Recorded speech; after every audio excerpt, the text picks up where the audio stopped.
Welcome back to the Stick 'em Up podcast. Broondy, we have our Stanley Cup final matchup. We now know that it's going to be the Edmonton Oilers versus the Florida Panthers. In uh, I would say both of the series were kind of shorter than we expected. The East was a little more predictable, but I think the Western Conference Finals shocked quite a few people. It was kind of shocking how it went down in each game as well, and we'll definitely get to that. But we do have a couple of other things to talk about before we get there. And Well, quickly before we jump into the stuff we have before that, you did mention that kind of was a little bit of a shocking third round. Both series ending in five, not going that long. This was the first time since 2013 that both the Western and Eastern Conference Finals ended in five or less games. So, first time in 12 years that we've gotten a pretty quick third round. well, yeah, and like a couple series like this, like you don't mind that too much in the first round, but uh didn't make for a very exciting conference final on either side, did it? Like I mean, if there you're a was some good fan of hockey in there the for sure, teams, but that one, sure. But yeah, for us kind of of outside course. fans, just that don't really have necessarily a team that it's our team that we're pulling super hard for, and you just want to see good close hockey. Um, really didn't get that. Even though the series were both done in five, all the games really were like. I mean, and Um, like we just didn't get any like classic overtimes I was or gonna say, do we have a close single games game go right to down to the OT? wire. No, like it was whatever team won, aside from probably like I would say the best two games that were the most exciting to watch was game one between Edmonton and Dallas because of what Dallas did in the third period. And then game five Game between 5 Florida and in Carolina. the It was kind East. of a little bit of a back and forth and you know, Florida makes a comeback to get the lead, Carolina ties it up, and then Florida kind of wins it late type of thing. So Yeah, when Jarvis scored, I genuinely did think they were gonna pull it off and win that game. I didn't think they were gonna come back and win the series, but I was hoping that they would be able to pull out that game, but man. there was hope, but I never really believed it because again, it goes back to that. I don't even know what the stat is now, but Florida under Paul Maurice, however many wins, it's over 30 at this point, probably around 33 or 34, and zero losses when they're leading after any period. And they were up 3-2 after the second. And so even though Carolina scored, I'm like, Yeah, that's fair. until Florida loses, like I'm just gonna be like, yeah, all right, well, Florida's gonna find a way to win. Like, good on Carolina for fighting back and trying to win this game. But until Florida is winning in a period and then loses, it's like fuck, they're gonna find a way to win. Yeah, And you know that they're gonna lose one of those games eventually, but like Mhm. until it's one of those cases where yeah, until they do, you just don't bet against it. Like Exactly. Tom Brady can't win forever, but that doesn't mean I'm not gonna bet on him until it happens. So Yeah, it's exactly one of those type of things, right? yeah, Um, so we'll get to the some of the stuff outside in the playoffs in a bit here, and we'll actually get to some of the stuff in the regular season in just a moment here, because we don't actually have this written down. But I did want to bring it up, and I am going to throw it to you a bit because we are recording this on the morning of the Friday because we were a bit busy yesterday, and I'm gonna throw it to you. Do you want to talk a little bit about what you were doing? I know it's not exactly directly hockey related, but I think this is a big enough moment. I want you to get a little moment to glaze yourself a little bit. oh, just from like yesterday. You know what? Hey, I Yeah. appreciate that. Yeah. So obviously we are recording this on the Friday, the day that this comes out. So if you're listening to this on the Friday, well, we are here recording this morning. Yeah, we didn't record yesterday because I officially graduated from university.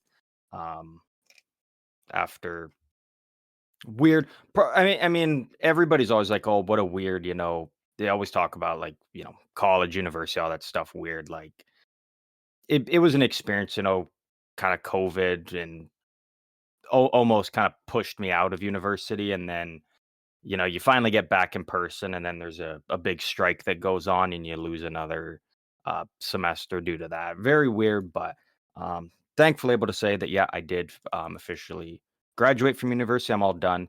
And that means, well, that's very good news for the podcast because for the last, basically since we've started, I've been on the road, you know, for that a lot. I believe this past season, actually, I was never in the same location for back-to-back episodes throughout the Yeah, regular like season. Playoffs, different story, but in the regular season, we did not record 2 episodes in a row where I was in the same, studio for that, so, yeah, like thankfully with that, I'll maybe be able at some to. point in around Christmas if we recorded like because we had the one extra episode that we did, maybe that one. I Yeah. don't quite remember. We might have had Yeah, one or we two in a did. row There there, was there was 2 in a row there, but like but aside from that. aside from the extra Christmas episode, yeah, like it was a constant moving around uh due to going back and forth between home and school for you. So it'll be nice to have you in one place there. And I know I said it plenty yesterday, but I just want to say it here on the podcast. Congrats, man. It's Hey, I appreciate it. to Means a pull lot. back the curtain a little bit. I am the middle of the three brothers, and I did not finish my schooling, and the older brother didn't really finish his either. So I know our parents were also very happy that you could make it work. Took a So while. It was a long road, but we got there, and we're yeah, feeling good today. they don't ask how degrees; they ask how many. And this guy's got one. Exactly. There Actually, we I don't go. know if it's technically a degree. I don't know if it's a No, yeah, it no, was you're it is right. a degree. Okay. Yeah. But Um, I just wanted yeah. to I just wanted to bring that up, give you some of your flowers here on the podcast. But we Hey, can no, jump into I whatever you want to appreciate talk about first. it. To fight, start off, like we said, we'll kind of near the end, we'll kind of do the wrap ups for round 3. We won't really be talking much about the cup final because we will be saving that for Tuesday's episode because we will need something to talk about for that one. Is the cup final doesn't actually start until Wednesday, so come back next week if you want to hear our full, preview. I think that entire episode is basically just going to be a preview of the cup final. We'll have our final picks, predictions, and all that for it. But before we get into the wrap up for round 3, let's go back to the thing we've basically that's been our other kind of news coverage over the playoffs. Some coaching news. Um, One confirmed hiring here, and two expected but not confirmed. Brain, do you want to hit us with the first one there? Yeah, so this is the one that we do know. This one is confirmed. Seattle has hired Lane Lambert as their new head coach. Um, I'm I've definitely heard the name Lane Lambert, but was he just like an assistant coach somewhere, or has he head coached in the NHL before? So he did head coach very briefly with the Islanders. He was the man to take over after Barry Trotz spent many years with Barry Trotz as his assistant coach. Won a Stanley Cup in Washington. Um, Went with Trotz to the Islanders. Once Trotz Some pretty good pedigree right kind of there. left, Lane Lambert took over, and then he spent, I think it was just this past season, he was with the Leafs as an assistant coach. So he's got a little bit of experience as a head coach. Mostly as an assistant, but I mean, Yeah. winning a cup and learning under Trotz is pretty good. Following Trotz to the Islanders, they did really well there. Like, and then I mean, the Leafs this year, they got, obviously disappointing how it ended, but they got further than they have in, Uh-huh. you know, 2.5 decades or so. So yeah, I don't hate that. I think it's a decent little flyer to take on a guy. So we'll have to wait and see how it works out for him, especially because he does need to, try and get a lot out of younger guys. Some of those teams just mentioned there, Washington, especially the Islanders and the Leafs as well. They're all relatively older teams, and this Mhm. Seattle team definitely has more young players and a lot of higher end young players that they need to try and get to that point. So we'll see if Yeah. he can be a bit of a rookie whisperer and kind of help them develop really well, because They're like I think a lot of people are going to be sleeping on Seattle this next year, and I don't think that's really unwarranted. But like, if he can get a step out of guys like Beniers, Shane Wright looked really good at moments last year. They got Capo Caco now, and he looked better in his short time in Seattle than he, I think, has in his NHL career. Like, Mhm. if he can take a step through the offseason, like I think it's a team that could have a shockingly quick turnaround compared to what people are expecting. But we'll have to see how Lane Lambert does as head coach there. Um, it's it's tough, right? I'm not crazy about this hiring, and I think it just goes back to what we talked about. Where Seattle had Dan Balsma for 2 or 3 years, whatever, down in the AHL, cooking up, kind of creating this uh, system that they were going to use, and he was teaching it to the younger players, and then he kind of made the jump back up into the NHL with these younger players, and the system was already in place. You give him 1 year, again with a not very great team, and you don't make the plus, and you can him, and so Yeah, I still think that was to the go wrong for a move. guy like Lane Lambert is a very interesting coach. It is also worth noting that apparently, I don't know if it's confirmed, but I've heard from Flames fans that Flames assistant coach Dan Lambert um, is not is not with the Flames anymore. So it'll be interesting to see if he goes to Seattle to uh Interesting. to join Lane there. But the problem with Lane Lambert, right, is like you said, he spent years with I don't I'd have to double check. I don't know if how much he was with Nashville, but with Washington and then the Islanders, learning from Barry Trotz. Barry Trotz comes in, implements his defense first system, and takes a not very, great Islanders team, still decent, and back to back Eastern Conference finals. And I still will argue to this day, you beat Tampa either one of those years, you have a Stanley Cup. I firmly believe that whether it was Tampa or the Islanders, they were beating both of them. Well, we know Tampa beat Dallas and Montreal, but Islanders would have done the same thing. And then Barry Definitely, I Trotz think would have leaves. beaten the Canadians. I think it would have been close against the Stars. I think that was a I pretty think it good would have been Stars team. close, but I still think Islanders would have won. I'm still Yeah, pretty confident in that. Not as much as Montreal one though, for sure. But the problem is then Barry Trotz leaves, right? And then it's like, all right, now this is Lane Lambert's team. He's taking over for Barry Trotz, and now it's you know do what's been working, and all of a sudden Lane Lambert's like, no, I'm going to change up the entire system and do things my way now. And it's like, why? Because it fucking sucked. It was not good. Whereas if you basically you had the same team, if you just kept running with the system that Barry Trotz was using there that you've been learning for years, you probably would have had a lot more success and you wouldn't have been fired as quickly as you were. So I'm curious to see what kind of system he brings to Seattle. If it's that kind of run and gun offense, like the exact opposite from what Barry Trotz is doing, or if it goes back more into a defense first and then um, you know, then the offense will come there. You'll get a lot more opportunities. So again, I'm not crazy about it because I still would have much been happy. If I was a Seattle fan, I would have been happier with Dan Balsma. Um, yeah. I think that would have been the best case scenario for them. It's really unfortunate that they gave up on him so quick. But like out of very quick. some of the guys available for head coaching positions, aside from the fact that they let go of a guy that would have been good for the job into this next year, I do think he's a decent pick.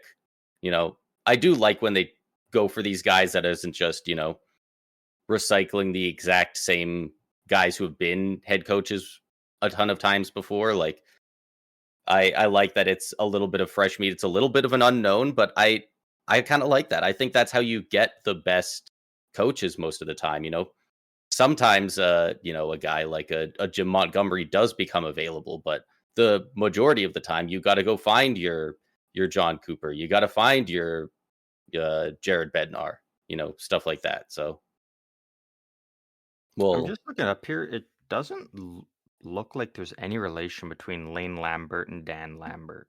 So who knows then? I don't. Maybe hmm, maybe Calgary's just looking at making some moves. I don't know. Yeah, So maybe he's not going. Obviously we know that Jessica Campbell is staying with Seattle, so um, we'll see what happens there. But again, on the surface of it, I'm not too crazy about it, but um, I'll keep yeah, my optimism open that maybe this could be a good move for Seattle. yeah. I'll That's try to that's a I'll good try to word keep for an it. open mind about it. I'm optimistic about it. It's he doesn't have enough of a rap sheet to know if he's gonna be good or bad for them really yet. It's wait Mhm. and see, especially because it's Seattle. Like, who knows how this roster is going to perform under any coach next year? Like, I Yeah, could genuinely see them making the playoffs, or I could actually see them being like bottom three in the league. Like, neither would shock me that much. yeah, So we'll have to see what they look like in September. yeah. I think that's the perfect way to put it. And yeah, we'll see how that goes. Um, we did mention that there is two others, but they're not confirmed. It's only rumored as of right now. But it does sound like these are going to happen at some point, especially this first one. The Boston Bruins are expected to announce that Marco Sturm will become the new head coach of the team. Marco Sturm spent 4 years from 2018 to 2022 as an assistant coach with the LA Kings before becoming the head coach of the Ontario Reign, that is the LA Kings AHL team. Um, I don't hate this. Sturm's got some history with Boston, maybe not for the best reasons because you lost Joe Thornton in that process. Um, but from what it looks, he's been a good head coach down in the AHL level. Um, for the past couple years, he's been in rumors of with other teams. Like he was one of the finalists in San Jose last year for that head coaching job. Um, I mean, it's never going to be, and nothing's going to be better than I think what you had with Jim Montgomery. But you got to go out and find your guy, and if it's Marco Sturm, I think that's a fine hire, especially a guy that we haven't seen as a head coach in NHL. So can't really say anything bad about it because there's nothing really to go off of, right? So, Yeah. I'm just trying to bring it up here. This website is loading very slowly. But I do believe there's three finalists narrowed down for the Bruins. One of them being Marco Sturm. Kind of sounds like he's the front runner of the three. Um, one of the other two names that I do know is on there is the next one that we have listed, which is Pittsburgh being expected to announce Mitch Love as their new head coach. And Jay Woodcroft is the third finalist for the Bruins, reportedly. So we'll see if the Bruins lock down any one of those three guys. Uh, Apparently, Pittsburgh is really in heavy on Mitch Love. I don't know a ton about Mitch Love. Mitch Love, so he spent quite a few years as an assistant coach in the Dub. He was a head coach for 3 years with Saskatoon.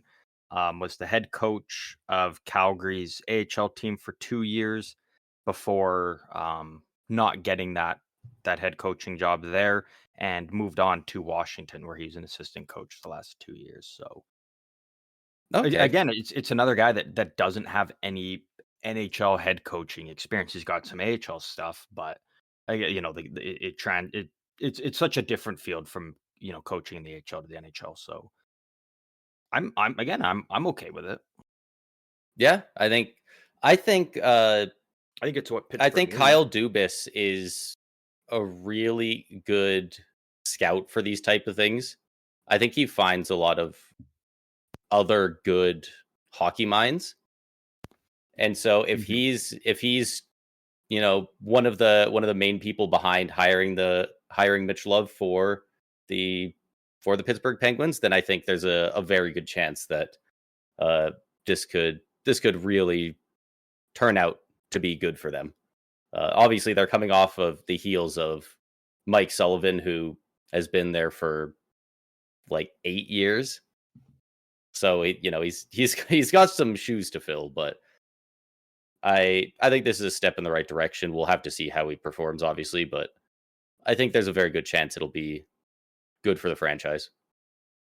Yeah, I'm right there with you. And again, with Boston, Pittsburgh, these aren't confirmed. They're just heavily rumored, and all Yeah. signs are pointing to these hires. But again, like we've seen before, things can completely change. So maybe we'll come back to it quickly next week, and we can confirm if we know these are true or if the team's in a different direction.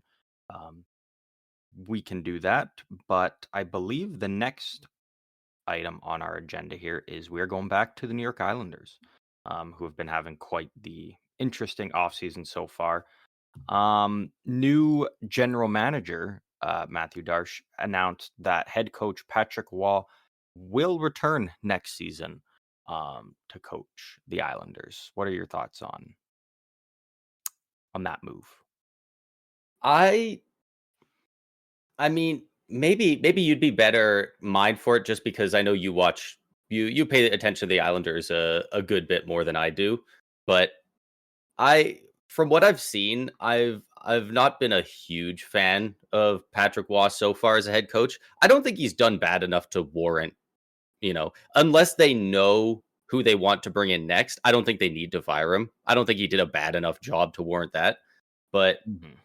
you know, obviously Patrick Waugh, one of the best goaltenders of all time in the sport. So it's just a sexy name to have around. So I think people put a little bit of unfair expectation on him a bit, but yeah, he's just kind of felt fine for me. But I mean, first year doing it in the NHL, first year being with this team, like there's some growing pains. So I don't mind what he did. It wasn't great, it wasn't bad. So giving him another year, I don't mind it. That's kind of exactly where I'm kind of neutral on. Like, there's some things with him that I'm not a huge fan of, but at the same time, I'm also like, you can't expect to get the results out of, again, what's kind of been the same team under Lou for like the past however many years. You're not going to get the same results you did with Barry Trotz. Barry Trotz is a future Hall of Famer coach, one of the best to ever do it. So it's basically like going from Connor McDavid and being like, all right, now your guy is Nick Suzuki, and expecting Nick Suzuki to do what McDavid does. It's like it doesn't work that way. So give him one more year, give him a chance, and be like, all right, you finally got someone that's not Lou, maybe a guy that's a bit easier to work with on getting guys in that you want. Um, there was a very realistic path for the Islanders to make the playoffs this year, right? Like I said, I think a big part of it goes back to that phantom goal interference call against Columbus, and the Islanders end up losing that game, which was probably the best thing that could have ever happened because you end up with the first overall pick. Um, but there was a path there for them to be in the playoffs. So you know, add a little bit more talent. We do know that they re-signed Kyle Palmieri today to a 2-year contract extension, and I believe Adam Boquist as well to a cheap Yeah. 1-year deal. So they're already making moves there. Like, this is, a lot of stuff that we wouldn't see under Lou, or we would know that, Palmieri is signed. Uh, but we wouldn't know how much probably until like free agency starts, honestly. Yeah. Um, but Oh, I don't mind the one switch thing around that I around. did think was very interesting because it came out this morning about the Palmieri extension. But so he extended for 2 years at 4.75 million per year. Apparently, that both of those numbers, like the entire deal, had been agreed to before Darsh's hiring. And then once he came in, it was basically like, okay, you're here. You're the GM now. Sign off on this. Palmieri's already agreed. And they did that. And now he's signed. But like, I'm, I would just love to know, like, who agreed to that? If you didn't have a GM, who came up with those numbers? It, Who was it signing these wouldn't players if it somebody was wouldn't working on it? surprise me. Like, that is something that Lou tends to do. Like, you look at 3, no, not 3, like 2 years ago or whatever. Um, 2 of the 3 deals are looking pretty bad now, but you had um Sorokin, uh Mayfield and Engvall. Sorokin signed his 8-year extension on July 1st, and then Mayfield and Engvall signed their 7-year deals. But like, all of them were pretty much agreed to like a while ago, and it's just they, Lou does his stuff and then keeps it under wraps. Is like, we'll announce it when we're ready, type of thing, or to maybe Yeah. give them a little bit of extra leverage over another team in certain situations. Um, so yeah, it wouldn't surprise me if Lou had this deal kind of already done up with Paul Mary, considering they didn't move him at the deadline. And then it's like, all right, now new guys in here, just kind of let's just put the pen to paper and finalize this. And I don't think this isn't a bad deal at all.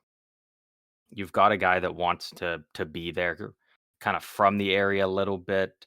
Uh, 2 years in a row, he's played all 82 games. 2 years ago, 30 goals, 54 points. Last year, Yeah, one of the 24 quietest 30 goals, goal seasons 48 of all points. time. Yeah, so for a guy that's gonna get you at least 20 goals, potentially 30, 50 points, 4.75, and only for 2 years, yeah, Yeah, why not? like not Good crazy veteran. expensive, low term, so like very low risk. You can also, as long as he were to agree to it. Actually, I'm not sure if there is any trade protection, but like, I don't It doesn't sound like there's any clauses from what I've seen, but could come out in, like, a month and be like, yeah, "Oh, yeah, there's a full no move." Be like, "Alright." yeah. But like, if they were like, hey, we want to retain half on this, now it's down to a little bit less than 2.4 mil a year. If he's putting up 30 goals, I mean, send him to a team like, Colorado, Edmonton, one of those teams. You can probably get a first rounder back for a player Mhm. that good on that cheap of a deal with 2 years on the contract, Yeah. or 1 year if you do it next year as well. Like it's one of those deals where like you'd be happy to ride it out, you'd be happy to trade it. Like it just is just going to work out for the Islanders. I don't unless you know Paul Bieri just absolutely falls off a cliff, which I don't see happening that drastically that soon. Like this is going to be a good deal. Yeah, Palmieri's not one of those guys that I expect to fall off because he's never really relied solely on one aspect of the game, right? Like when you look at guys who kind of have a fall off, it's like they relied on their skating for so long, or their physicality, or their ability to win battles in front of the net. Like Palmieri kind of just is kind of good at every area, sort of. So I don't expect a fall off from him. Like he can still go out there and just kind of do his thing. Again, there's Islanders got so many young guys that are going to be coming up, so he's a great guy to learn from. Especially, I got I have no issues with this signing. I Yeah, know Islanders fans wanted him traded. And yeah, you probably could have moved him at the deadline and um, brought him back in free agency. But I'm always a believer that what, if you got a guy that grew up in that area. He's from there, and he's like, "Hey, you know what? Yeah, I could go chase a cup, but I'm happy here, and I want to just win here and contribute here." You know what? I don't fault the guy. yeah, and if anything, that's just kind of brings good locker room vibes. Like that's a good mentality guy to have around to kind Hmm. of show some of the younger guys, just a good way to look at things. Really, don't go looking elsewhere for your cup. Like you can do it here, and like Yeah. just stick around, and we're gonna try and get there. But that was good for them, and of course, Bachfist. I think Bachfist is another good one. I mean, it's incredibly low risk. He was like 875K or something. Like, Yeah, they but claimed him off waivers. He had 8 points in 17 games. He's only 24. Like he's a former eighth overall pick that former eighth hasn't really overall been pick, able to close, settle yeah, down like somewhere. Like close basically to two that's seasons where close he to only half a played point half per the game. game Yeah. as a defenseman. Like, you know Although that. they did have him play some stints on forward. I remember. Oh, There was a really? couple games where they had some guys that were injured and couldn't get the call-ups there in time, so they're like, "Alright, Bach was here," because they had so many defensemen, right? Like, they already had their That's 6 fair. guys, and then you go out and you trade for Perunovic, and And you know what? then you If sign that's what he D'Angelo, needs for and his then you claim for his Bachwitz game, off waivers, like, now you've got 9 defensemen, and then Mike Riley comes back, it's like, okay, now you got 10, right? So, it kinda makes me think that there's gonna be some moves made when it comes to their defense. Um Dobson, that's been a rumor for a while. I, you know, people don't love the guy, but I think there's a realistic option to bring back Tony DeAngelo. I mean, he had 19 points in 35 games. Like Yeah. that's, you look at that. Dobson had 39 in 71 as your top scoring defense. Like Dobson took a step back last year, but I thought DeAngelo was great for them. So we'll see what happens there. They got the first Yeah. overall pick. They got a new GM. They're sticking around with their coach. Yeah. Honestly, looking at this, like, yeah, he's taken 8th overall. And then throughout his career, every time he gets into the NHL, he puts up solid numbers. His plus minus never looks very good, but he also hasn't been on good teams other than Florida for 18 games. Hmm. But like and he's also 6 foot, 191 pounds. He might just be one of those players where you need to pull a reverse Brent Burns, take him from defense and be like, hey, try being a winger. He puts up good counting stats. Like in his career, he's got 244 games played, 99 points. Like for a guy Yeah. that's in and out of the lineup on 1, 2, 3, now 4 NHL teams, honestly, like if you don't worry about defense as much, play on the wing. You don't have to be the last man back. You don't have to be taking the big hits in the corners. You put him on the wing and maybe try and get him to be a bit of a playmaker. It, you know, Could work. maybe has a bit of a less overall impact on the game, but maybe he also gets up to 40 points on a season. Yeah. Yeah, it's definitely possible. Last thing I'll say before I wrap this up, because I thought I read it, but now I can't confirm it.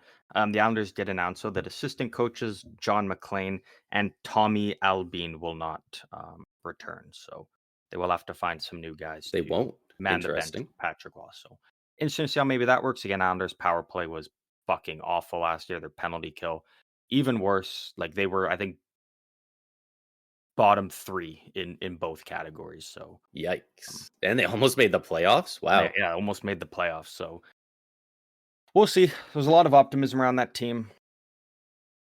And we'll see what happens. Always is when they have a first overall pick. Hard not Yeah. to. But um did we talk about the Sharks signing extension? No, we haven't. I guess can quickly mention that before we move on to our playoff stuff here. Yeah. San Jose, they re-signed defenseman Shakir Mukhamadullin to a 1-year, $1 million AAV extension. I thought he looked really good last year, finally getting his chance to really play kind of more full time in the NHL. Unfortunately, did suffer that I think it was shoulder injury that took him out for the rest of the year. Was that the one in the Ducks game? Yeah, Right. this is basically I saw a lot of people being Sharks fans wanting maybe a longer deal or stuff. This is basically a be a full time NHLer for us next year. Stay healthy, play good. You'll get it. You'll get rewarded with a nice contract next season. Yeah. I think this is good for both sides. I think the team doesn't want to, he at times was a little shaky, as was most of the team. And then he had some injuries at the end. So they don't quite want to Mhm. commit long term. And at the same time, if they did commit long term, it wouldn't be for a ton of money. Mook Madulin wants to make some money. So, you know, Yeah. take 1 year, 1 mil, you put up a good season, you stay healthy enough, you'll get rewarded with a lot more money on that contract. I think this is gonna end up working out for both sides. Yeah, that's right where I'm at. And another thing with it is, again, probably not going to happen.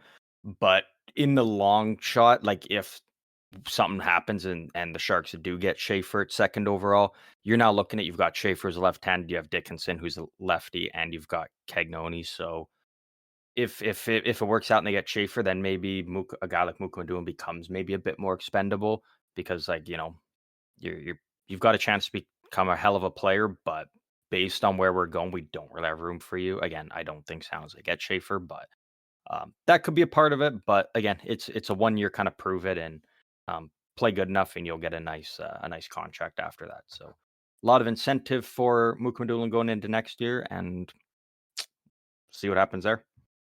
Yep. But I think that's everything we got before talking about what happened in round 3 of the NHL playoffs. Yeah, let's dive right into the third round review. Which series do you want to start with here? Let's start with the one that ended the most recently. While it's a bit more fresh in our mind, the Western Conference Finals. The Edmonton Oilers defeated Dallas Stars in only 5 games. I think a lot of people had this series going 7. I think some people had it going 6. I don't think many people had 5 or a sweep. I Yeah, think no. this. I think if your bracket wasn't already in shambles at this point, I think this one would have knocked out the remaining few that still could have gone for a perfect bracket. Because man, the Stars looked good through those first 2 rounds, and they just got manhandled. Like They really did. it Like wasn't it easily wasn't could have that been, probably should close. have been swept. Like if Edmonton doesn't get into those penalty troubles in game one, and you're rolling into the third period up 3-1, you probably should win that game. You don't take those penalties, you go on to win that, and you probably sweep Dallas, honestly. Which is crazy to say, again, given what we've seen from Dallas so far in the playoffs. But Yeah, I guess yeah, this was a I mean, they gentleman's sweep couldn't. too, because yeah, the Oilers were up going into the third, and then the Stars got all those power play opportunities. Mhm. And then yeah, game 2, 3-0. Game 3, 6-1. Game 4, 4-1. Game 5, 6-3. Like the Oilers were scoring at will all series, and for the Stars, 6 goals in that first game is real nice. But then 0, 1, 1, 3. That's that when you have a Yeah, 4 game stretch where you score 0, 1, 1, and then 3, but you let in 6. I mean, not a lot of teams can pull out a win or two from that. Like that's curtains on any series, right? Like yeah. that's pretty brutal. One, Dallas fans might not want to hear this, but the Dallas Stars became the second team in, uh, well, I guess franchise in NHL history to lose three straight conference finals in a row. Yeah, 3 years in a row, they went to the Western Conference Finals. They come up short in all 3 years, and this, I think, is safe to say, despite it probably being their best team, was their worst showing. I thought they yeah, put up more of a fight yeah, against Vegas 2 years ago. They definitely put up more of a fight against Edmonton last year and this year. Again, like, yeah, you lost in five, but it's basically a sweep. Like you, I think between all 5 games they were showing, it was like s- six, 14 minutes and something that they had the lead. Like you never held the lead once in game two. You never held the lead in game three, four, or five yeah. It was only in game 1, and that in was the a third comeback period. win. That was in the third Yeah. period. So Which they damn, looked really good in that third period when everything was clicking, but then, the famous clip after the game of McDavid and Draisaitl sitting on the bench, they gave each other that quick glance at the exact same time, and it was like from that moment on, the Oilers just fucking steamrolled them, and Dallas really didn't have an answer. is Draisaitl healthy right now? I, I mean, he still looks good, he's still playing good, but no, he's not. Like he's healthier than we've seen him in the playoffs in a while, though, right? Because usually Mm. by this point he's like pretty. He's one of the guys that often gets pretty banged up, despite always putting up great playoff numbers. Like, is this just what the Oilers are when they can keep their guys majority healthy? Like, I think yes and no. because like the Again, the I the do think this Golden is a much Knights and the better Stars are great Edmonton teams. team. They Yeah, but steamrolled them. I do believe that. Well, first of all, I was never very high on Vegas to begin with. Um, yes, they did win the Pacific, but I was kind of looking at that team. I was like, "Yep." I mean, Minnesota almost beat them. I think LA would have beat them. I definitely knew Edmonton was going to beat them because Vegas just didn't match up very well against them. I think for Edmonton, this is a better team than last year. You look at the addition of a Jake Wallman who's been just electric on the blue line for him. Still don't know what the fuck he did in Detroit because he is a hell of a and he has been fantastic for him. And then Corey Perry's still doing just incredible things at this point in his career. It's a much deeper team. It Like really is. they rolled Dallas with really no problem. Stuart Skinner, since coming back into the crease, has been terrific for them. Like he balled out this series again. I can't Dallas believe just can't get how going. mental he in the net he is. Like when he's off his game, he's just so bad, and when he's on, he's so good. Like it, yeah.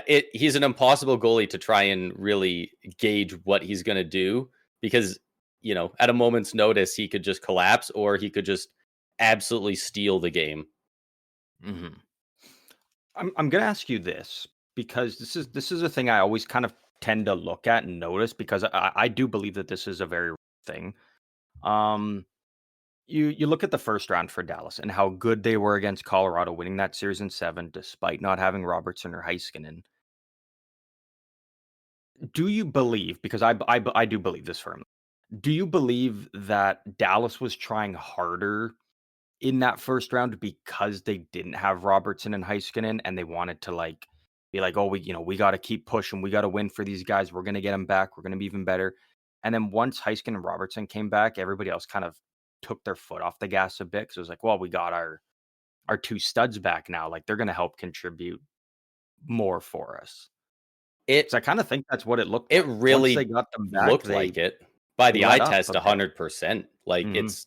it's hard to know for sure, but man, yeah, they if you were to tell me that and then I was watching it, I would be seeing it constantly. Like they yeah, they straight up looked like they were trying a lot less and like I don't want to say they were exactly lazy, but like, Rantanen had to fight for his life in games 5, 6, 7 in the first round, and he was going crazy. And then all these other guys come back, and the foot clearly let off the gas. And I don't know if they burned themselves out doing that, or if it was just they got a little complacent. But Mhm.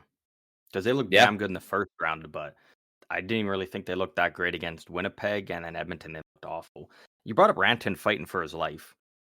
Mikko Rantanen in his first playoff run with Dallas, between starting at game 5 against Colorado to game 3 against Winnipeg, in that 6-game stretch, he had 9 goals, 8 assists, 17 points in 6 games.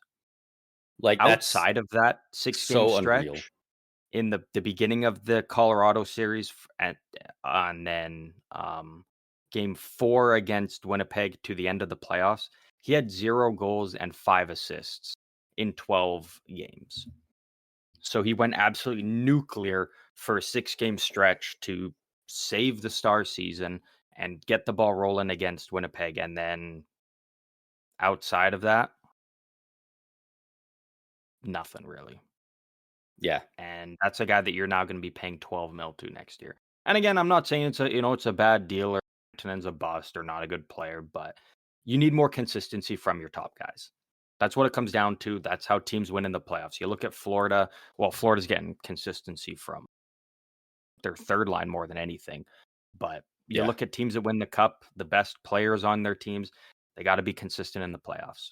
If McDavid and Draisaitl aren't consistent, Edmonton's out in the first round. Or, yeah, well, actually, probably not second round. I still think even if they weren't, they beat Vegas, but they lose they lose in round 3. Like, and Wyatt Johnston. Um, we didn't talk about it last episode, but we were kind of texting about it. Um, he didn't set the record after last night's game. I believe he was a +2 or +1. Um, he didn't set the record, but he did tie the NHL record for the worst plus minus in a single playoff run, where he was -16, tying Paul Reinhart, father of Sam Reinhart, when he was a member of the Calgary Flames in 1986. So not a good playoff run Yikes. for Wyatt Johnston, a guy who I think honestly was probably their best playoff guy last year. Yeah. He was a +2 last night in their or not last night, but in their final game. Despite losing 6-3, he was a +2 to bring his plus minus up to tying the record instead of setting a new record Mhm. for the worst plus minus. And yeah, that's brutal. I mean, you need your good guys to show up. I don't put it too much on him because he No, at right. the end of the day, he is 22 years old, turned 22 during this playoff run as well. Like he's so young. It feels goofy to try and blame him too Well, much. and he was being played as a third line center. You want him to produce and be this stud, give him a chance in the top 6, Yeah. And he did Like, get no 10 disrespect points to in Jamie 18 games. Benn, but So like, Jamie Benn's not the same guy he once was, so that's you know yeah, it's so weird cuz so many of his other stats look good. Like he had 10 points in 18 playoff games, averaging 19 minutes and 21 seconds a game. He was actually a positive in the face-off dot. He was a 50 and a half save or face-off percentage compared to years past where he was 40 and 46 in the dot. But then yeah, that plus minus is just minus 16. Just got caved even strength apparently, but Yeah, you it's not know? even the offensive, it's in the defensive zone. I Yeah. think the highlighting thing of the playoffs for him is go back and watch the highlights from last night's game. Edmonton's first goal, beautiful pass from Draisaitl. Instead of rimming around the boards, perfect bank pass. You look at Wyatt Johnston, all he had to do is get in front of Draisaitl and play the body, but instead he tries to be like, oh, he's going to cut back up the boards towards the blue line. Don't know why he thought that, but he just jumps around Draisaitl and then leaves Draisaitl all alone to make that terrific pass. And it's like, you take the body or you just get between him and the net. He can't get that pass off. Well, maybe he could because it's Draisaitl. But if Edmonton doesn't score that first goal in the first, minute and a half or whatever and get the lead, maybe could have been a different game. But that was just really highlights. It's like, if you want to win in the playoffs, you got to be good defensively, and that highlighted some of the poor choices that he makes in his own end. And again, still going to be a fantastic player, as a core part of this Stars team moving forward. Um, But hopefully this but is a but again, learning experience for him. yeah, and I do expect it to be, or at least I hope it would be, because just watching, I was like, man, that was bad. It was Yeah. bad. Um One thing with this Oilers team that I think is going to make the finals really interesting is everyone talks about them as a two-player team. Um, and over Mhm. the past several seasons, rightfully so. They've got two former Hart Trophy winners. They got the best player in the world. They go crazy every season. But in these playoffs, that's not the case. Despite looking at their top scores, yes, McDavid has 26 points. Draisaitl has 25. The next guy's down at 18. Sure. But in last year's playoff run, McDavid, Draisaitl, every game you could lock him in for 25 to 30 minutes of time on ice a game. They were running these guys ragged. Like these guys were falling apart at the seams because they had to do everything. McDavid is down to 23 minutes and 15 seconds of time on ice per game in this playoff run. And that's with him being on their number one penalty kill unit, which he was not on last year. So he's playing on the penalty kill now as well, and his time on ice still came down several minutes from their last playoff run. Like Mhm. they're a lot more comfortable than they've been putting other guys out there when they need some scoring, when they need anything. They looking at their entire lineup, like so many of their guys have a decent time on ice. They basically have nobody consistently in their lineup who doesn't play at least 10 minutes per game. The only two guys that have played for them in the playoffs that have less than 10 minutes is Josh Brown has played in one game and he averaged less than 5 minutes. And Ty Emberson, he's played in 9 games and he has 9.5 minutes per game. other than that, like the next lowest looks like Zach Kasperi Cap. Trent Frederick has 11 minutes per game. Podkolzin has 10:52. Like, and those are the lowest guys. Like they're super okay with putting out all these other guys for decent amount of time, and it blatantly shows, and that's Mm-hmm. that's really going to help them not burn That their top guys. I mean, I was yeah. just talking about Draisaitl's looking the healthiest he's been in the last like 4 playoff runs. He's not fully healthy, but who generally is when you get to the finals. But like he's not banged up. Like Matthew Tkachuk right now is looking pretty damn banged up, but he's still going out there. He's kind of going into the finals looking like Draisaitl did last year. Mm-hmm.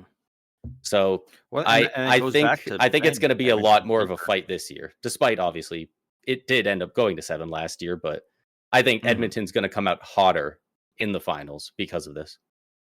Yeah, that I completely agree, and it goes back to again, I believe that this Florida team and this Just Edmonton team are both deeper and better. Unfortunately, it yeah, kind of seems to be with Edmonton. You can't get good news without bad news. We do know that Edmonton finally did get Matthias Ekholm back. He did play in Game 5, but again, there's always bad news with it, and it's that after Game 4, um, Zach Hyman suffered an injury, did unfortunately have to get surgery after the game, and he is done for the remainder of the playoffs. So that's a big hole that Edmonton's going to have to kind of fill.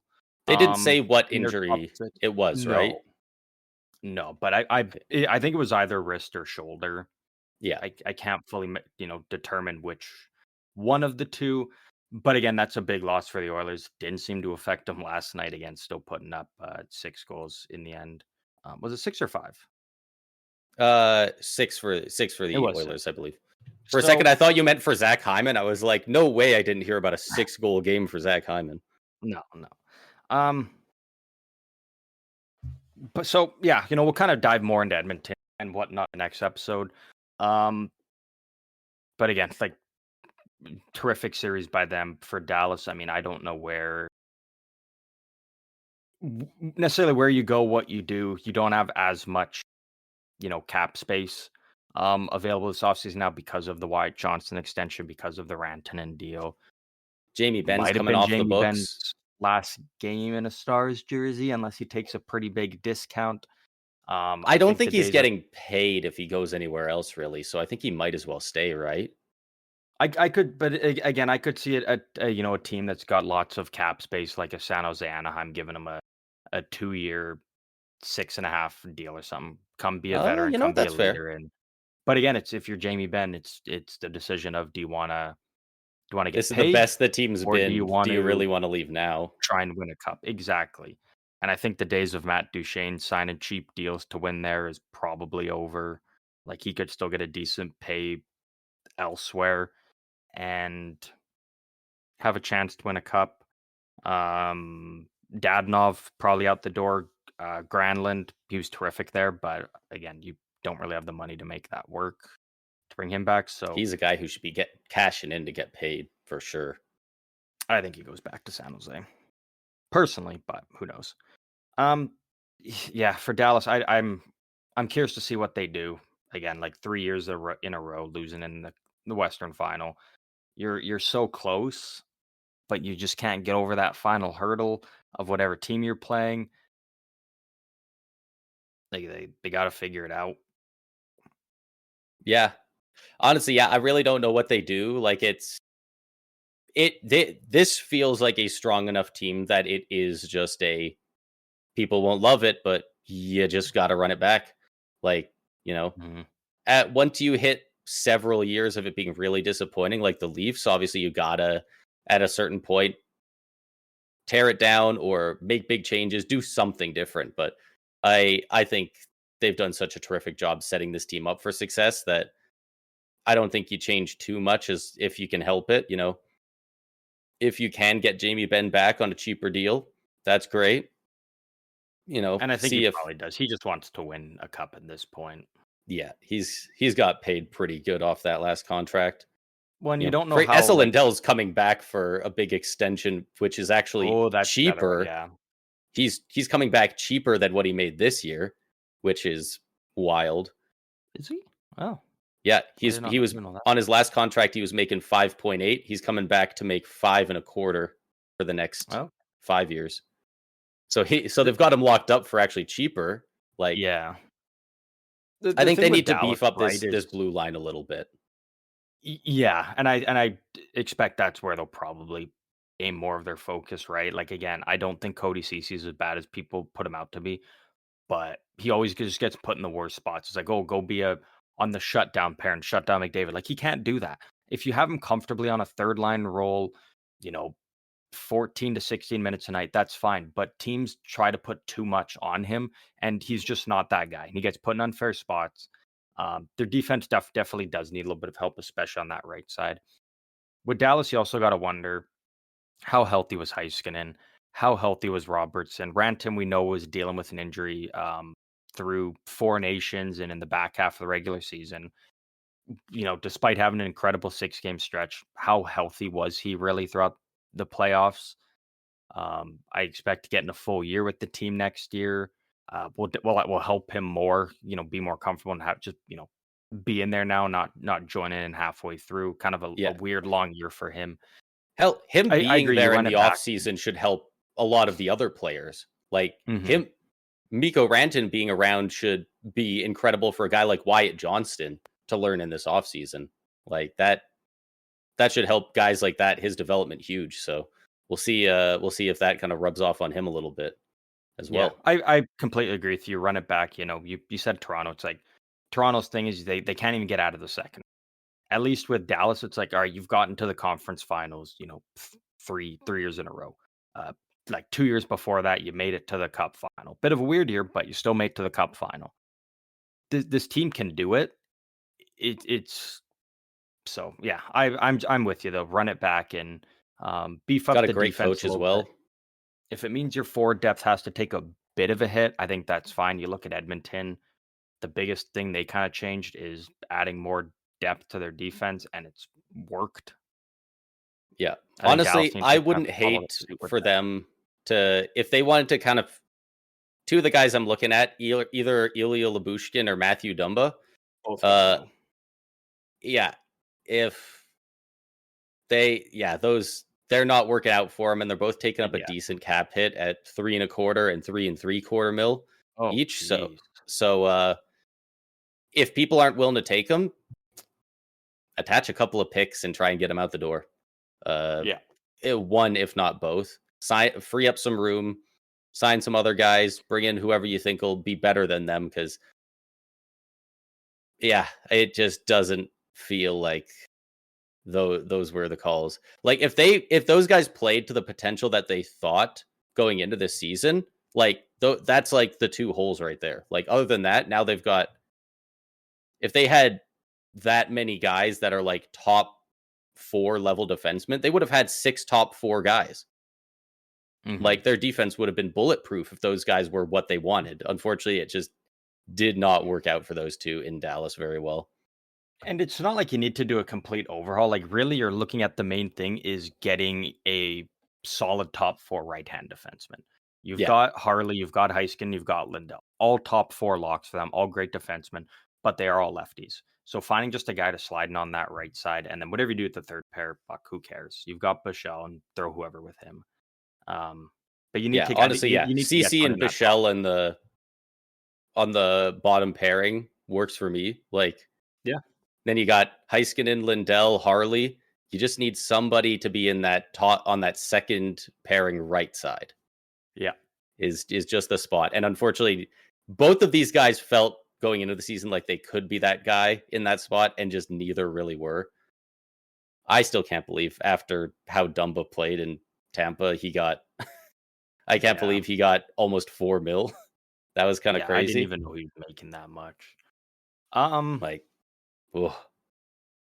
Oh, did you wanna you threw it in here. Did you wanna before we wrap up this series, did you wanna Oh yeah, your or the quote from Dallas head coach Peter DeBoer, Mr. Game 7 still. yeah. He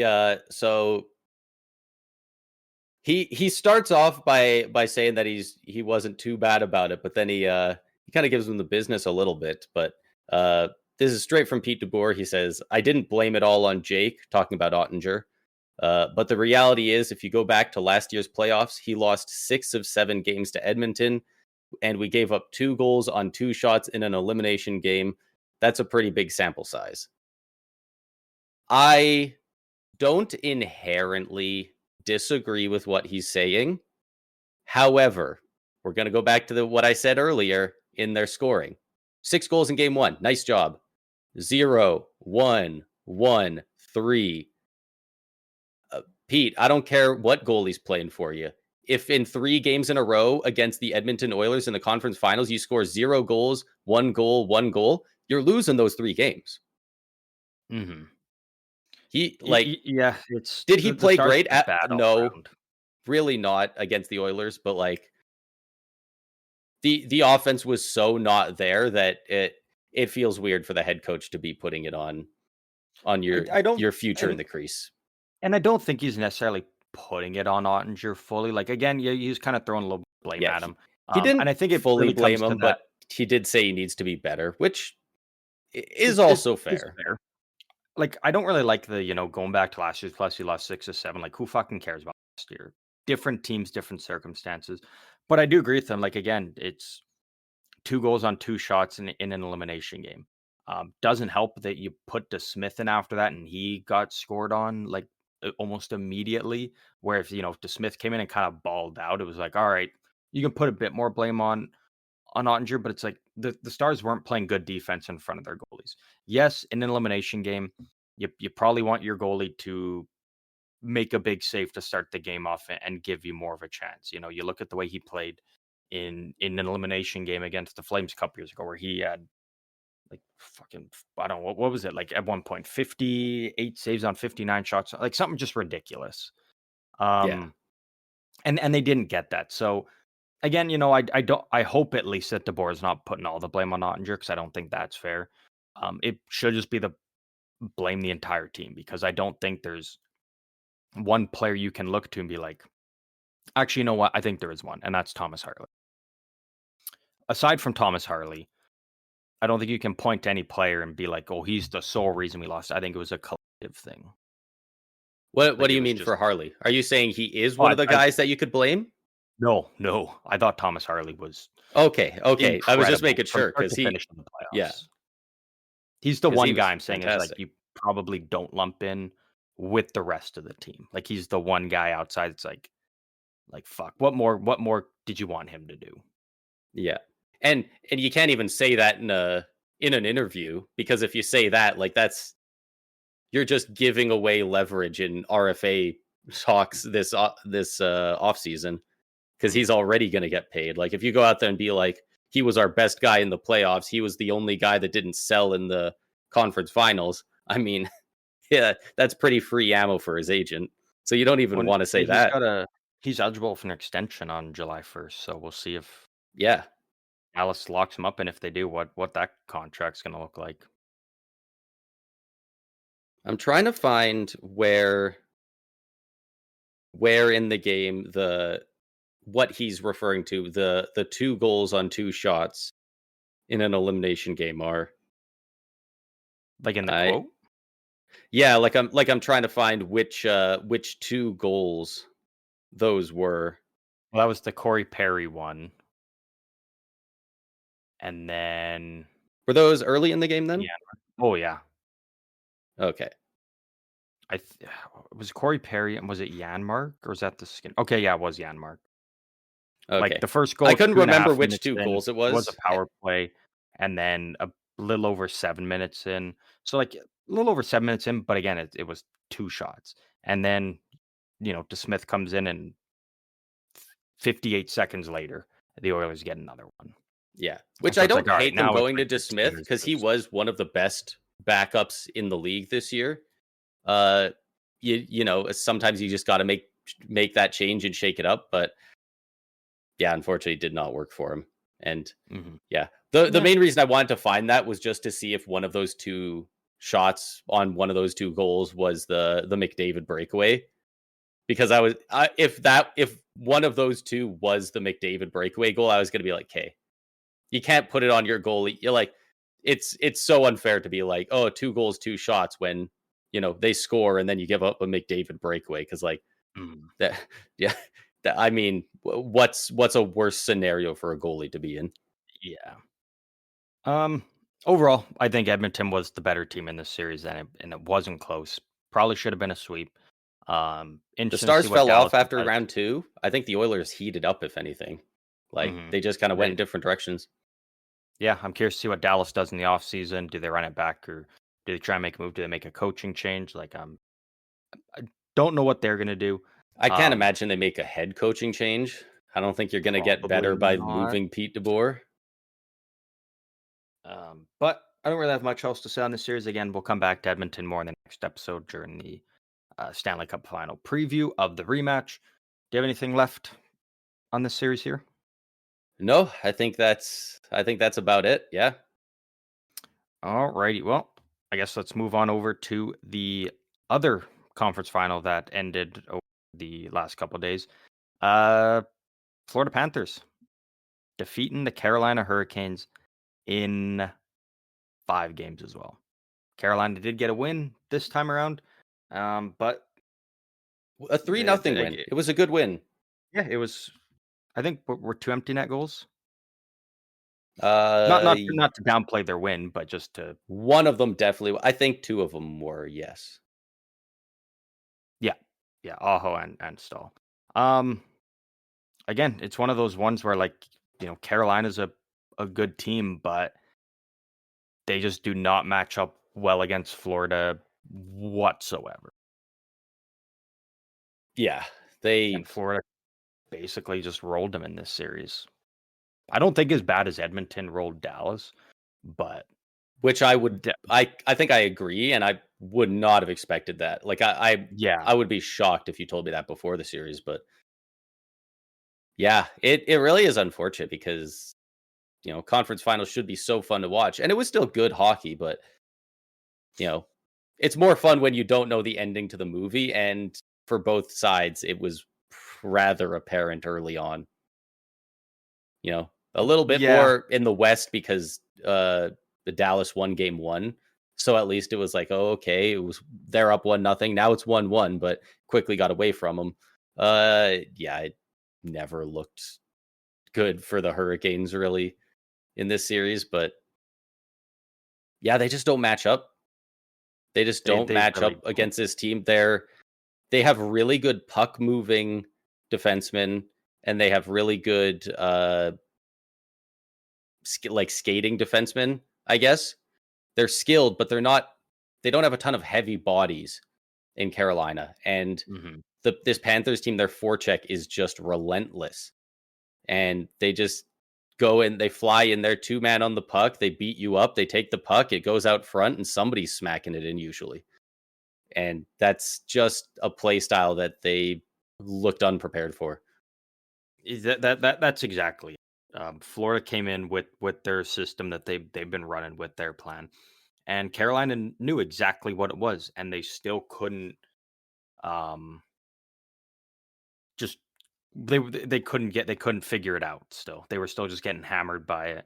And again, yeah, I think you're right. I think it goes back to despite how good defensively Carolina is and the skill they got, just that Florida forecheck is relentless, and it just wore Carolina down. Um, to the point where Dmitry Orlov in game, what would that have been? The time 3 had Oh, potentially the worst game I've ever seen from a defenseman. Like that was bad. it was awful. Because again, it's like Florida's He forecheck just legitimately cost wears them himself down. several $1 million in free agency this year.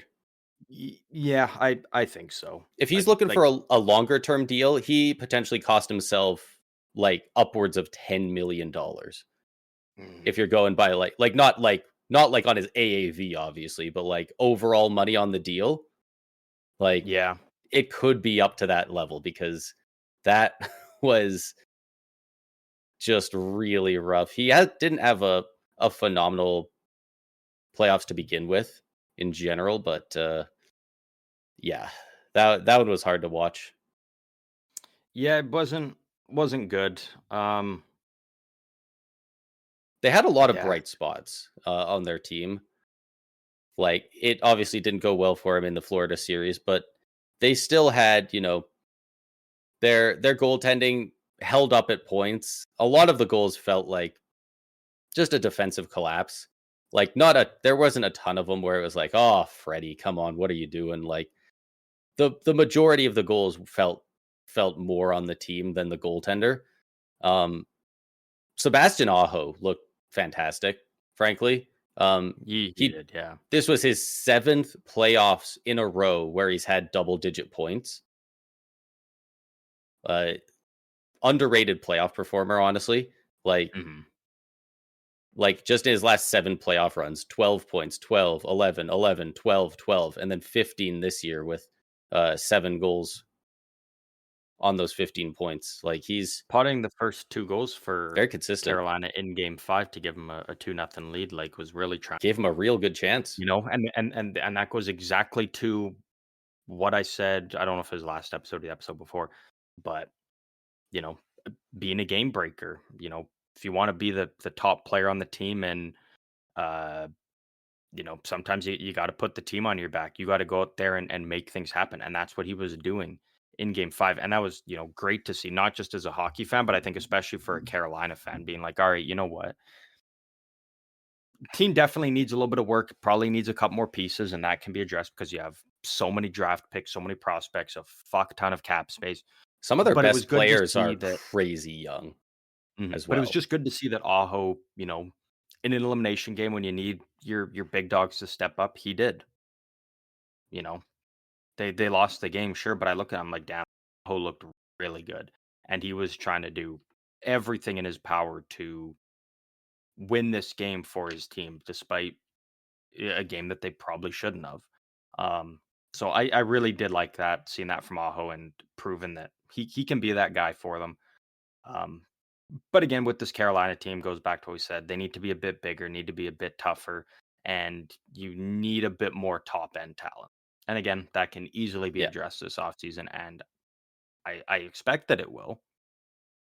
I think based on the way that the last couple years in the playoffs have gone, you have to. Yeah. Something that's weird with this team, that it feels weird to say this as an observation, uh, because they already are for the most part, but I feel like this team needs to get younger, which is weird because, you know, some of their best players, Aho's only 27, Svechnikov's 25, Jarvis was one of their best players. He's only 23. Jackson Blake and Logan Stankoven looked like some of their better players throughout this series, and they're 21 and 22 respectively. Like, this is already a young, good team, but those are all their best players and they're young. And some of the guys that didn't look great for them are, 33-year-old Dmitry Orlov and some of these guys that are getting a bit older. Jordan Stahl is definitely he's not dragging the team down, especially when he's making under 3 mil a year. But he's definitely shown his age at this point. He's been falling off for the past couple of seasons, and I assume he's going to continue to a bit.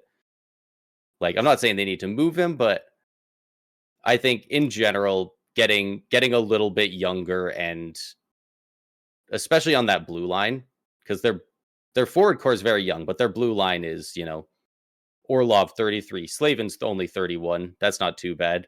Burns is 40, Goss Despair 32, Sean Walker 30. Like, you have to get Yeah, all the way with down to their Jalen Chatfield to get a guy who's in his 20s, and he's 29. So he might Mhm. start next year at 30.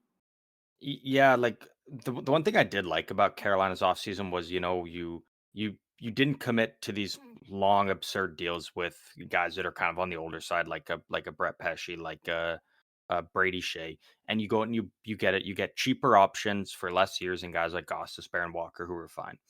The problem with Carolina, is might sound weird coming from me, um, but Burns isn't that guy anymore. Yes, he plays well with Slavin. They've played together for years. It's worked.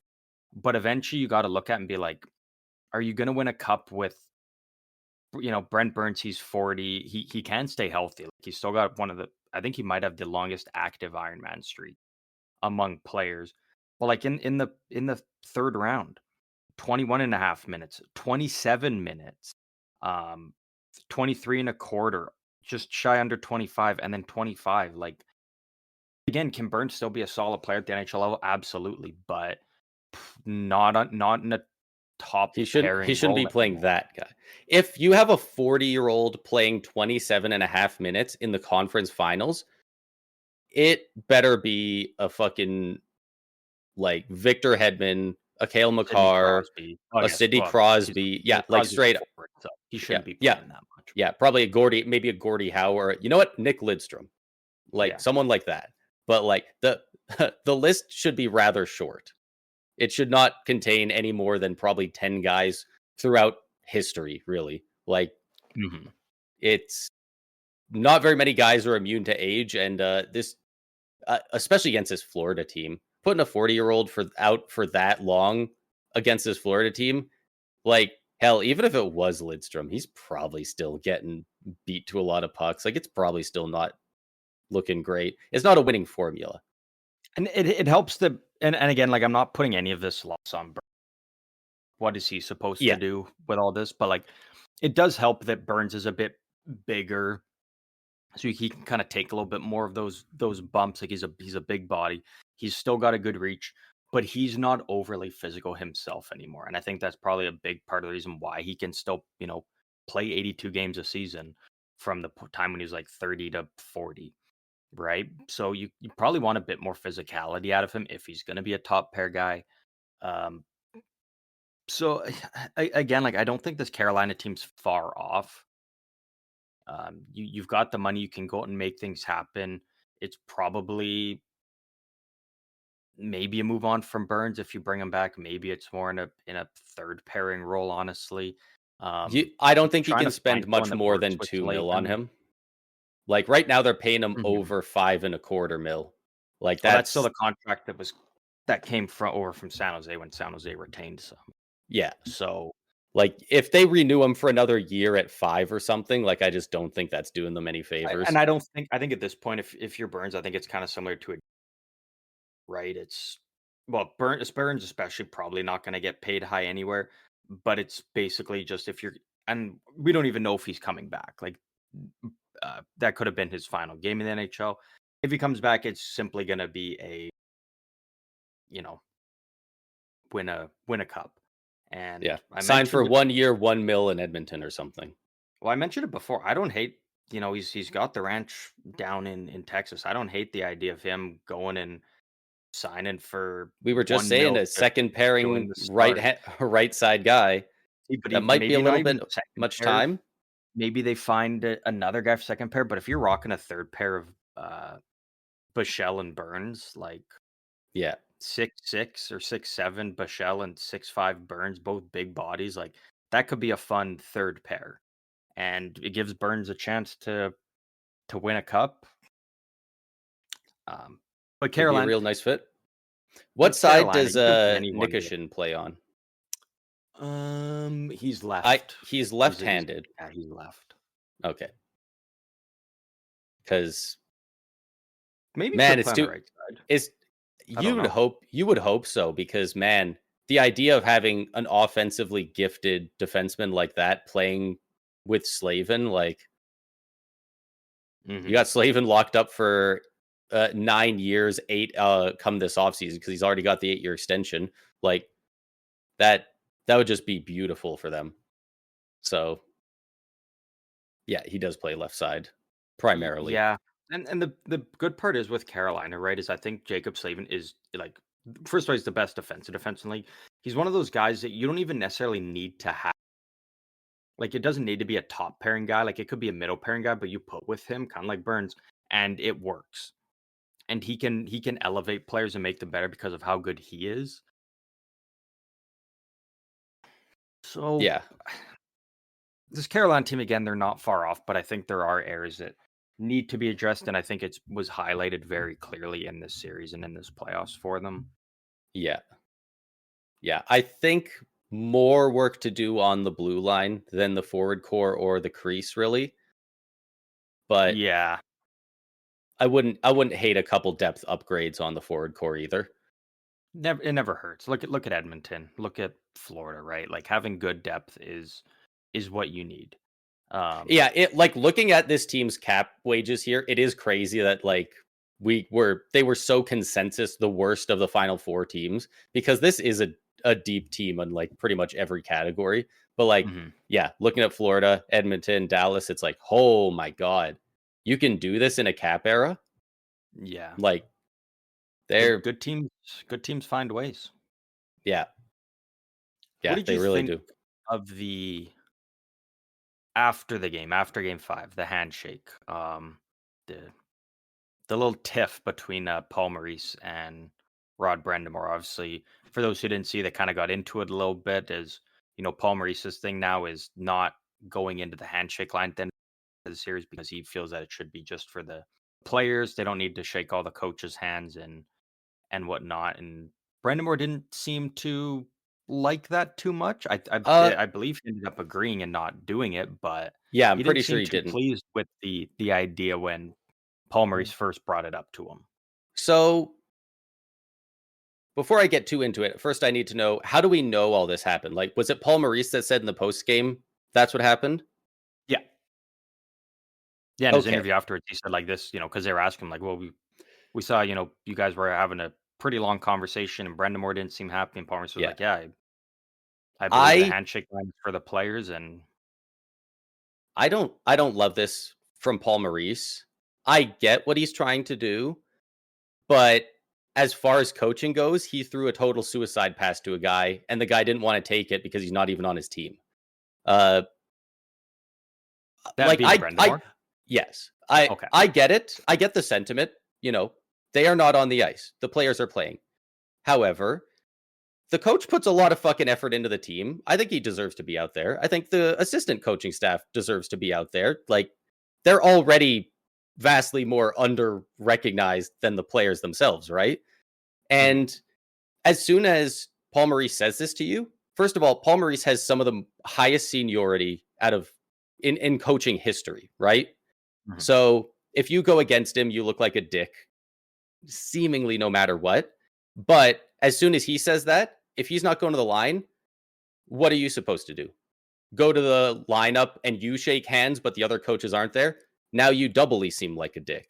Also, Mhm. he's the one telling the story to the media. So if he was saying, yeah, I told him not to do it, and then he went and did it, you seem like a dick three times. Like, it just feels like Brindamore wanted to be in the lineup. And I think he is not only is that the norm, but I think he should be in the lineup. I do think it's a team sport and that it goes beyond the players.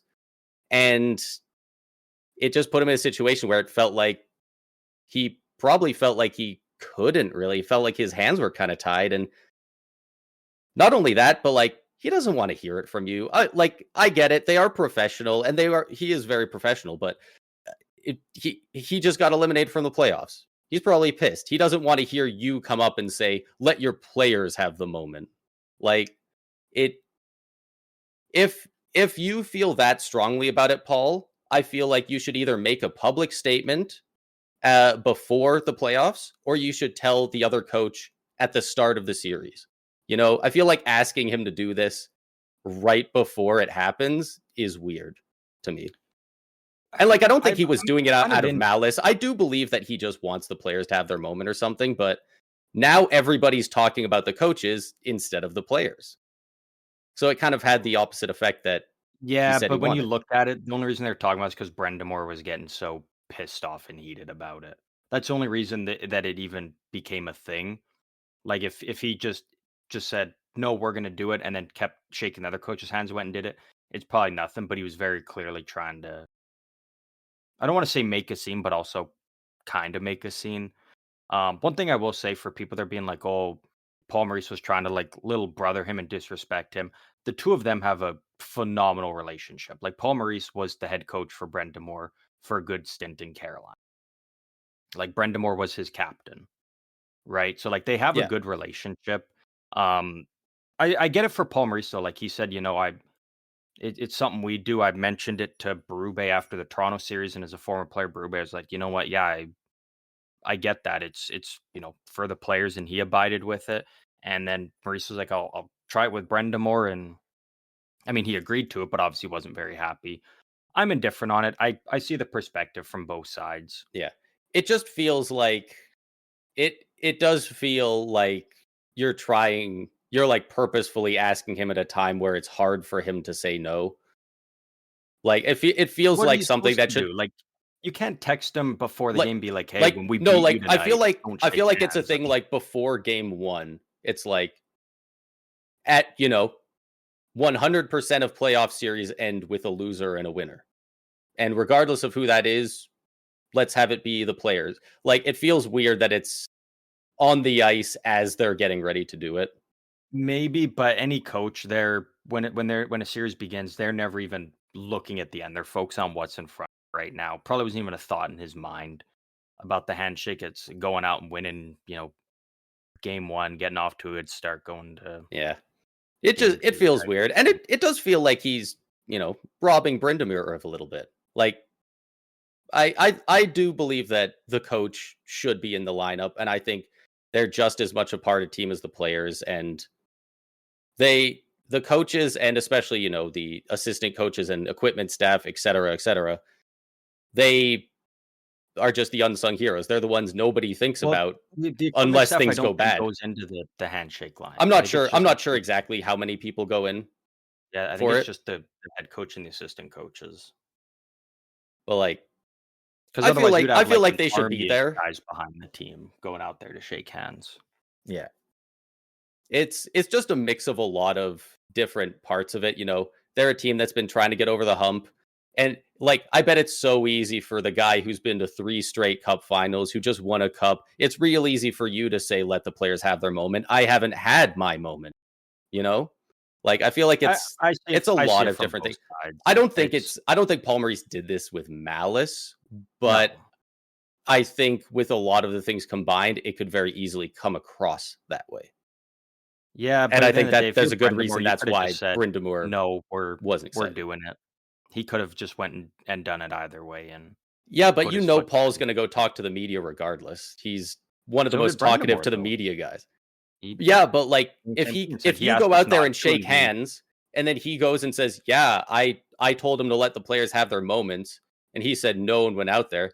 You look like a dick because you look like you're a no. guy who's like not for the players or some shit. Like, No, you because then if you're Brendamore, you just say, "We went in the handshake line because we wanted to, congratulate the players and on their win and give them their props." And it's like, "All right, so yeah. you're both in your own right. You both have your own opinions on how you want to do it, and that's fine," type of thing. I think it got blown way out of proportion and it needed to be from It definitely fans and did. the media. I can't imagine the two of them were thinking about it much the other day, the Yeah, day after. Like, but yeah. we just don't I have couldn't too care many less about interactions in it. the NHL, so you gotta Mm. take what you can get And you know to what? talk Anytime we can about. see coaches fired up and heated, I'm all for it. Yeah, man, we used to have coaches trying to fight each other. Where was Yeah. that? We used to have I want to GMs, see Rod the Bod take him out, man. Can you yeah, we imagine if used to he have like double GMs leg takedowned him on the ice? whipping out offer sheets. We saw fucking Doug Wilson trade for, Ottawa's one of their best players in Mike Hoffman, and then 30 seconds later, oh, we're sending him to a team in your division type of thing. Like, we need more coaches and GMs pissed at each other and creating more rivalries off the ice. So I'm all for it. Yeah, It's all in good fun at the end of the day, probably. They're probably gonna and it don't Brendamore it and Maurice are and if probably it's gonna get not, it to doesn't have a have to beer be. in the summer and You know what? I think laugh about it.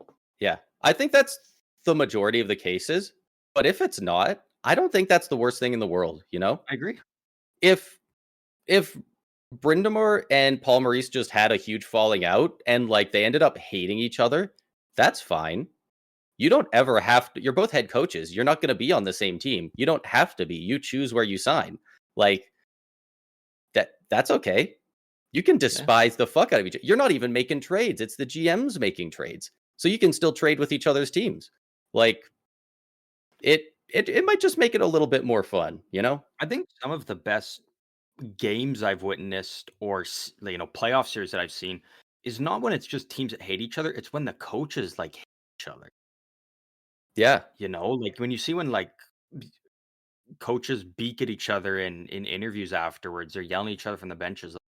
it makes a series better because now it's like not only is it like, oh, let's just beat this team. It's like I want to fucking beat that coach. I want him to be the loser at the end. Like Yeah. it makes it more entertaining. So Like, man, and they're just so about like representing the brand and professionalism now. It's too bad you don't every once in a while see, a guy puts in the empty netter and go give him a DX crotch chop right in front of their bench or something, right? Like that's the mhm. kind of shit that like they used to do that all the time and rile each other up, and it was so good. And like you probably get a fucking unsportsman like penalty for that now, Yeah. which is like is so lame.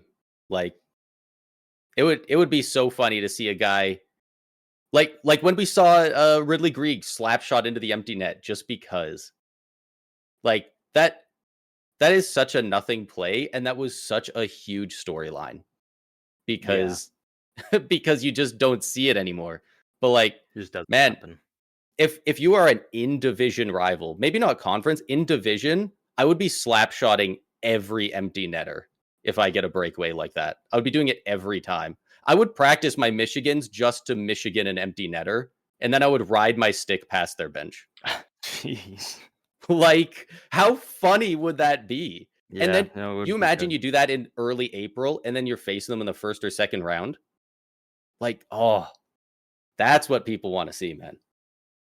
Yeah, That would be I'm all fun. for it. To wrap up the series, I think again it's kind of same as with Edmonton, Dallas. Better team won.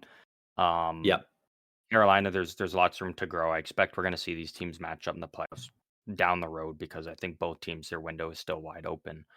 Um, Florida got the better end of them this time, at least for Carolina. You did get a win finally. You can take that and again go use all your cap space, your draft picks, your prospects. Beef the team up, come back better next year. I think there's a clear road for them to, run through the Metro again.